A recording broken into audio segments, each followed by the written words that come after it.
If you've come across promotions or ads promising a $750 Cash App transfer, you're not alone.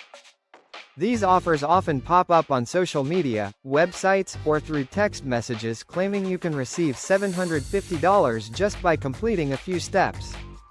The big question is it legit or just another scam?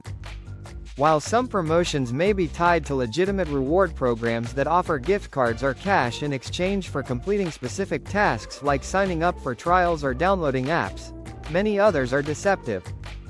Scammers often use the lure of free money to collect personal information, push affiliate links, or install malware.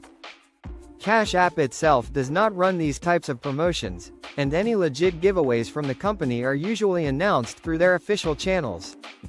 If you're asked to pay a fee, provide your login info, or complete suspicious tasks, it's best to walk away. Always verify the source, read reviews, and check for red flags before engaging. While the idea of free money is tempting, it's important to stay cautious. Protect your information, and when in doubt, don't click. Stay informed and don't fall for easy money traps. Remember, if it sounds too good to be true, it probably is. To get this, check the description box, then click the link and apply. If you think this video is helpful for you, please like this video and put a comment. For more updates, subscribe my channel.